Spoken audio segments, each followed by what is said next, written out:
इस वक्त आप आराम से बैठकर इस वीडियो को देख रहे हैं, मगर मैं आपको कहूं, आज जिस जगह पर आप अभी बैठे हो वो जमीन आज से करोड़ों साल पहले 8,500 डिग्री के तापमान से उबल रही थी, या जिस जगह पर आप बैठे हैं वो जगह लाखों सालों तक बर्फ से ढकी हुई थी। ये दोनों बातें सच हैं। पृथ्वी के 450 करोड़ साल के सफर को देखने वाले हैं। जिस जगह आज हमारा सौरमंडल है वहाँ विभिन्न प्रकार की गैस और धूल के बादल हुआ करते थे। वैज्ञानिकों के मुताबिक इन धूल के बादलों से दूर एक तारा हुआ करता था। वक्त के साथ साथ उस तारे की ऊर्जा कम होने लगी, जिसके कारण उसके अंदर एक विशाल विस्फोट हुआ। विस्फोट की वजह से अंतरिक्ष की ये धूल एक दूसरे से दबने लगी। इस दौरान बादलों में स्थित धूल के कण दबाव और गर्मी के कारण बड़े उल्कापिंड और पत्थरों में परिवर्तित हो चुके थे, और इसी दबाव की वजह से इन बादलों में स्थित रेडियो एक्टिव पदार्थ ने ग्रेविटी का निर्माण किया। इस ग्रेविटी के कारण बीच में हाइड्रोजन और हीलियम इकट्ठा होने लगे। बीच के इस भयंकर दबाव के कारण एक विशाल विस्फोट हुआ, और इसी विस्फोट के कारण हमारे सूरज का जन्म हुआ। अंतरिक्ष में फैले एस्ट्रॉयड यानी क्षुद्र ग्रहों में भारी वजन की वजह से सूरज के करीब आकर सूरज की परिक्रमा करने लगे। धीरे धीरे इन्हीं एस्ट्रॉयड में भारी टकराव हुआ, जिसके फलस्वरूप मरकरी, विनस, अर्थ और मार्स जैसे ग्रहों का निर्माण हुआ। वैज्ञानिकों के मुताबिक उस वक्त पृथ्वी और मार्स यानी मंगल ग्रह के बीच थिया नामक ग्रह सूरज की परिक्रमा किया करता था। पृथ्वी पर ग्रेविटी होने की वजह से सूरज की परिक्रमा करने वाले एस्ट्रॉयड अब पृथ्वी की परिक्रमा करने लगे, और धीरे धीरे करोड़ों सालों तक ये पृथ्वी पर गिरते रहे। और ऐसी घटना हमारे पड़ोसी ग्रह थिया पर भी हो रही थी, जिसके कारण थिया पृथ्वी के और करीब आने लगा और आकर पृथ्वी से टकराया। इस भयंकर टकराव की वजह से पृथ्वी के हिस्से कणों के रूप में अंतरिक्ष में फैल गए और एक रिंग्स की तरह पृथ्वी की परिक्रमा करने लगे। इन्हीं परिक्रमा करते हुए कणों में टकराव होने लगा, जिसके कारण हमारे चांद का निर्माण हुआ।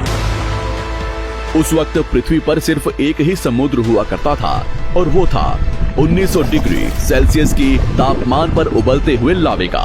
उबल रही थी वो सारी चीजें जिसे आज आप अलग अलग नाम से जानते हैं।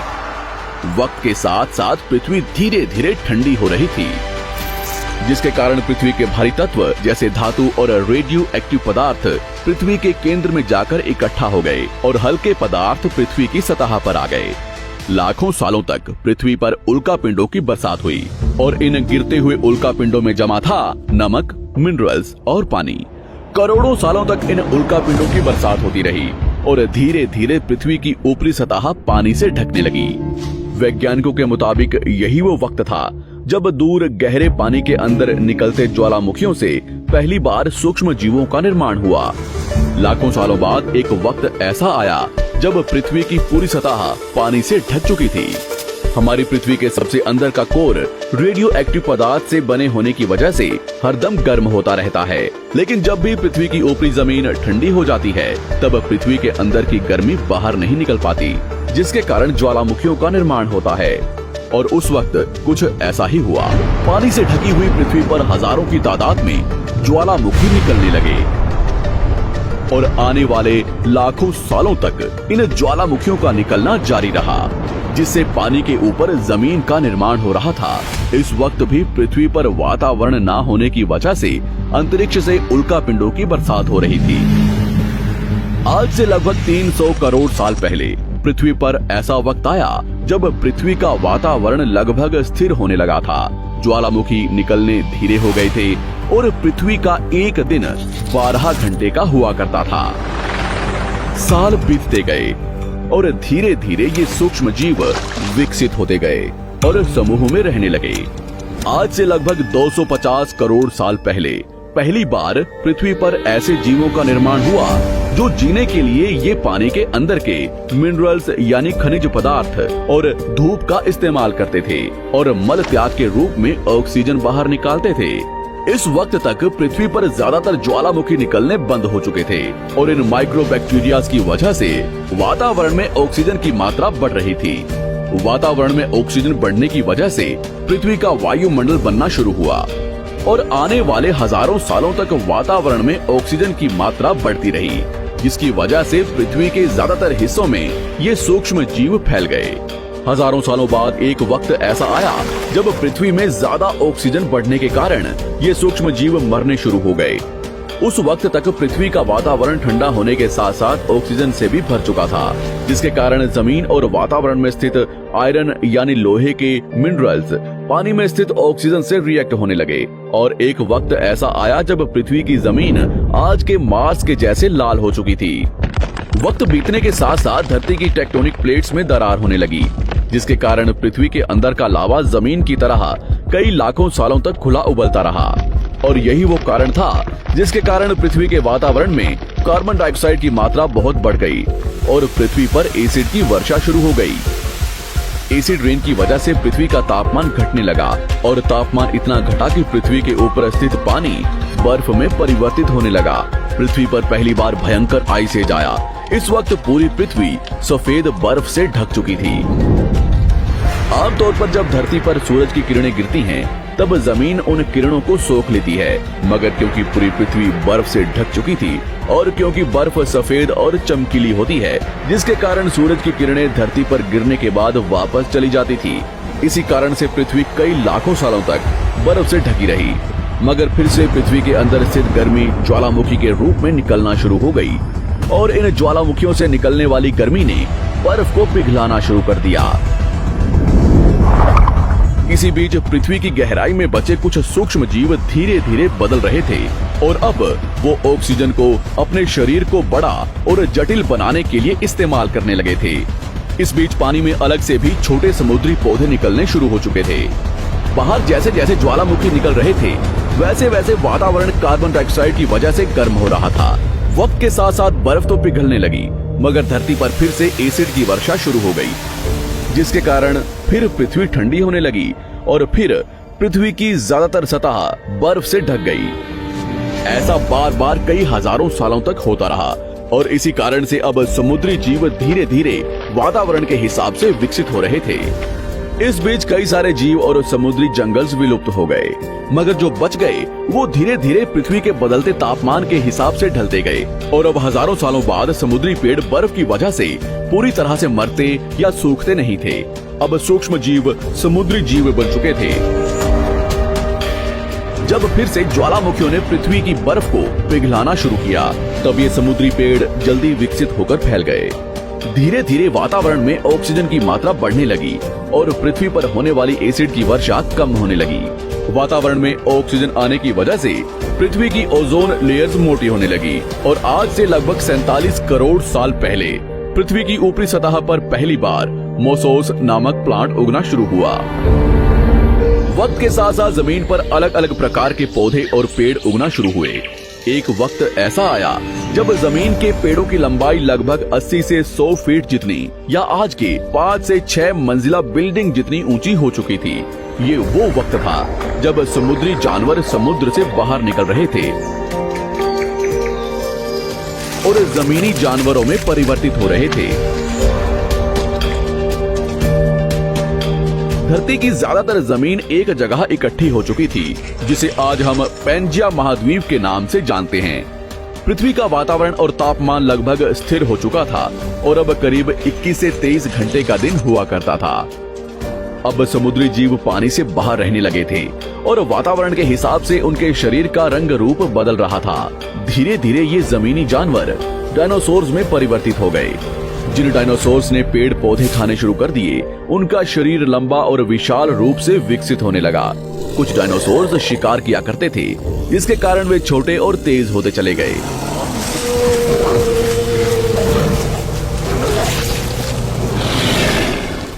पृथ्वी की ऊपरी जमीन एक जगह इकट्ठी होने के कारण ज्यादातर जमीन रेगिस्तान और बंजर हो चुकी थी। ज्यादातर जंगल समुद्र के करीब हुआ करते थे, जिसमें डायनासोर्स रहा करते थे। आज से लगभग 20 करोड़ साल पहले पैंजिया महाद्वीप टूटना शुरू हो गया। पैंजिया के विभाजित होने की वजह से पृथ्वी की ज्यादातर ऊपरी जमीन पानी के संपर्क में आने लगी, जिसके फलस्वरूप पृथ्वी पर हरियाली बढ़ती गई, जिस वजह से डायनासोर्स और ज्यादा विभिन्न और विशाल होते चले गए। डायनासोर्स ने आने वाले लगभग 20 से 30 करोड़ सालों तक पृथ्वी पर राज किया। उस वक्त डायनासोर्स समुद्र से लेकर जमीन और आसमान तक पूरी पृथ्वी पर राज किया करते थे। इस दौरान अफ्रीका से टूटा भारत सीधे आकर आज के तिब्बत से टकराया और इस टकराव की वजह से हिमालय का निर्माण हुआ। आज से लगभग 6.5 करोड़ साल पहले पृथ्वी की तरफ आज के माउंट एवरेस्ट से भी बड़ा लगभग 4.5 लाख करोड़ किलो जितना वजनिया उल्कापिंड लगभग 80,000 किलोमीटर प्रति घंटे की स्पीड से पृथ्वी की तरफ आ रहा था। पृथ्वी की सतह को छूते ही उसमें भयंकर आग लगी और वो जलते हुए सीधा पृथ्वी से टकराया। इस टकराव से निकलने वाली ऊर्जा आज के 10 करोड़ परमाणु बम एक साथ फटने के बराबर थी। जहां ये उल्कापिंड गिरा वहां के जानवर और पेड़ तुरंत भाप बनकर जल गए। गिरते ही पृथ्वी पर पूरी तरह धूल फैलने लगी। समुद्र में भयंकर बाढ़ आने लगी। भूकंप और आग ने पृथ्वी को जलाना शुरू कर दिया। कुछ ही घंटों में पूरी पृथ्वी के वातावरण में हानिकारक गैस और धूल की वजह से पृथ्वी नर्क हो चुकी थी। डायनासोर्स घुटन, आग और भूखमरी से पूरी तरह विलुप्त हो गए। इस वक्त हमारे पूर्वज जमीन के अंदर रहा करते थे, जिसके कारण वो इस विशाल प्रलय से बच गए।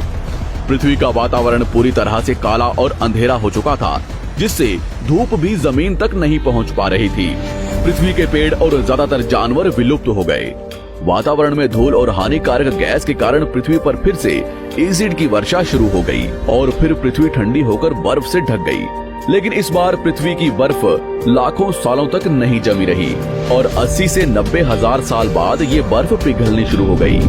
जैसे ही धरती पर वातावरण फिर से पहले जैसा होने लगा, वैसे ही ये छोटे जीव जमीन से बाहर आना शुरू हो गए। उस वक्त पृथ्वी की बर्फ पिघलनी शुरू ही हुई थी, जिसके कारण अफ्रीका में घने ठंडे जंगल हुआ करते थे और इसी बीच ये जमीनी जीव बंदरों में परिवर्तित हुए। मगर जैसे जैसे पृथ्वी गर्म होने लगी, वैसे वैसे अफ्रीका के ये जंगल सूखने लगे। जंगल की चीजें खाने वाले बंदरों को खाने की कमी होने लगी। खाने की तलाश में इन बंदरों ने अपने पैरों पर चलना शुरू कर दिया, जिससे उन्हें दूसरे जानवरों के शिकार करने में मदद मिलती थी। धीरे धीरे बंदर एप्स यानी वानर में परिवर्तित हुए।